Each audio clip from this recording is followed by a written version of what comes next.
இலக்கிய களத்திற்கு என் சிரம் தாழ்ந்த வணக்கம். பாவேந்தரின் தேனறிவின் கவித்தொகுப்பில் பெரிதும் வலியுறுத்தப்படுவது பெண்ணின் பெருமையே என்ற உண்மையை நமக்கெல்லாம் புரிய வைக்க வந்திருக்கும் புரட்சி புயல் புலவர் ராமலிங்கம் ஐயா அவர்களுக்கு என் சிறப்பு வணக்கம்.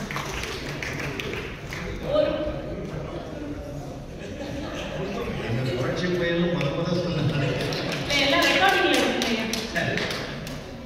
ஒரு பெண் எப்படியெல்லாம் இருக்க வேண்டும் என்று பாவேந்தர் நினைத்தாரோ அதை அப்படியே தன் வரிகளில் வடித்து இந்நூல் முழுவதிலும் பெண்ணின் பெருமையை பேசி தானும் பெருமை கொண்டிருக்கிறார்.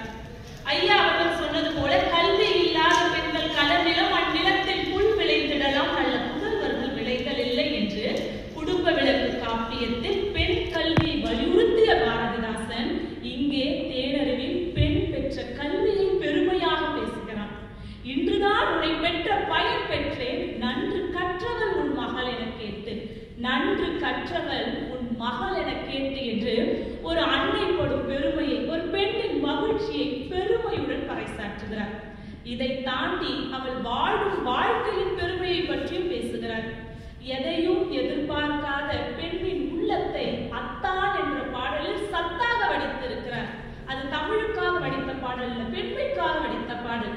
அத்தானே வேண்டும், அவன் அன்பேதான் வேண்டும், முத்து சரப்பை பட்டு புடவைகள் வேண்டாம், மூக்கும் காதும் நகை சுமக்கவும் வேண்டாம், 10 காணி நிலம் வேண்டாம், பாலோடு நீர்த்தயிர் வேண்டாம், மெத்தை வீடு வேண்டாம், வேலைக்காரி வேண்டாம், அத்தானே வேண்டும், அவன் அன்பேதான் வேண்டும். இந்த இடத்துல நான் ஒன்று பதிவு செய்ய விரும்புறேன் ஐயா. அன்றைய காலகட்டத்தில் பெண்கள் எப்படி இருந்தாங்களோ இன்றைக்கும் கணவர்மார்கிட்ட எதையுமே எதிர்பார்க்காத பெண்களாக இருக்கிறோம் என்பது குறிப்பிடத்தக்கது. இந்த பெருமையும் தேனறிவிலேயே சேரும் என்பது நீங்கள் குறிப்பு கொள்ள வேண்டும் ஐயா. பெண்மைக்கு தீர்ப்பு வழங்க வேண்டும். அன்பானவன் இல்ல, 1ஆம் தேதி வந்தா அந்த வார்த்தை ரொம்ப நல்லா இருக்கு. வாங்கத்தான் கவலை வாங்கத்தான். இப்படி அன்பை தவிர எதையுமே எதிர்பார்க்காத பெண்ணின் மனதை பெருமைப்படுத்திய பாரதிதாசன் அவள் எதையும் தாங்கும் மனத்தின்மை உடையவள் என்பதையும் தெளிவாக தேனறிவில் எடுத்து கூறியிருக்கிறார். எப்படி என்றால், தலைவன் பொருளை தேடி காடுகளை தாண்டி செல்ல வேண்டும். அதற்கு தலைவி நான் உடன் வருகிறேன் என்கிறார். அதற்கு தலைவன் சொல்கிறான், காட்டில் மரமெல்லாம் தீப்பற்றி எரியும், கல்லு முள்ளுமா இருக்கும், உன்னால தாங்க முடியாது, நீ வரது சரியில்லைன்னு சொல்றான். அதுக்காக கல்லு முள்ளு மேடு புயல் பூகம்பம் எதுவா இருந்தாலும் பரவாயில்ல, நானும் வருவேன்னு சொல்றான். பாதை எவ்வளவு கடினமா இருந்தாலும் பரவாயில்ல, தலைவனுக்காக தன்னால தாங்க முடியும்னு சொல்றான்ல, அந்த மன உறுதியின் பெருமை இங்க தேவைகளாக பேசப்படுது.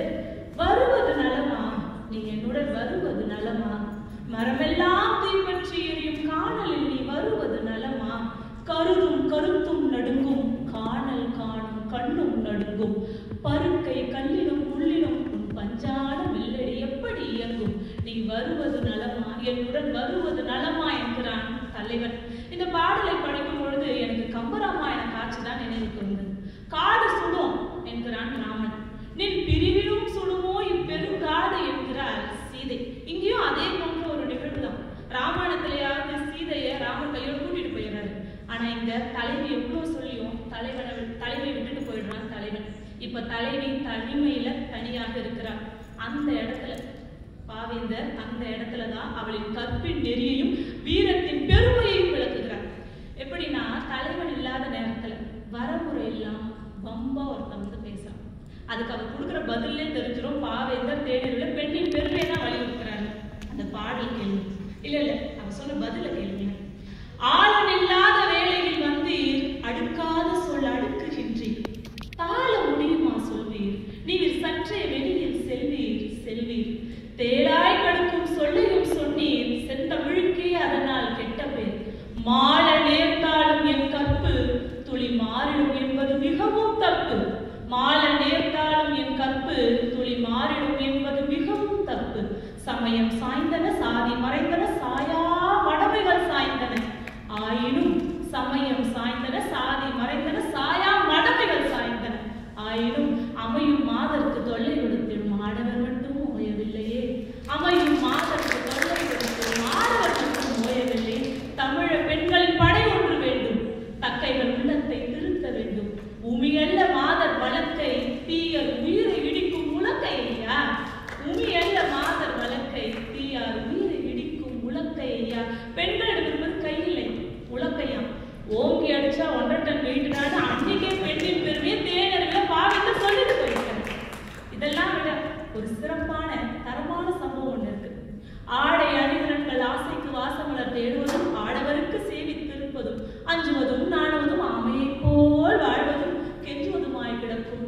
குலம் மானிடர் கூட்டத்தில் வலுவற்ற ஒரு சமூகம். அதாவது ஆடை அணிகலன்களுக்கு ஆசைப்பட்டு கணவனுக்கு அஞ்சியும் கிஞ்சியும் வாழ்ந்த பெண்களை நினைத்து முன்பு வருந்திய பாரதிதாசன் இங்கே தேனருவியில் தவறு செய்த தன் கணவனை கண்டிப்பதாக ஒரு பாடல் வடித்திருக்கிறார்.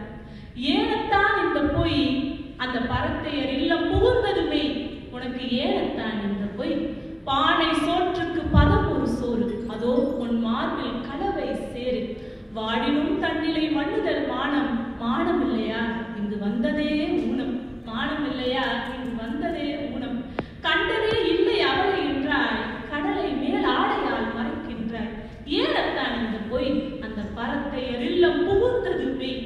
தவறிழைத்தால் அத்தான் என்றாலும் அவன் செத்தான் என்பதை சொல்லும் பாடல் தான் இந்த பாடல். முன்பு எல்லாவற்றுக்கும் அஞ்சிய பெண்கள் இப்பொழுது அநீதிக்கு எதிராக குரல் கொடுக்கிறார்கள் என்று தேனருவில் பாவேந்தர் பதிவு செய்திருக்கிறார் என்றார் அவர் பெண்ணின் பெருமையை சொல்கிறார் என்றுதானே அர்த்தம். இப்படி பெண்ணுக்குள் இருக்கும் பணிவு, துணிவு, பண்பு, பாசம், நேசம், தாய்மை, தூய்மை, மகிழ்ச்சி, தைரியம் என அனைத்தின் பெருமையையும் உலகிற்கு காட்டத்தான் பாவேந்தர் தேனருவி என்ற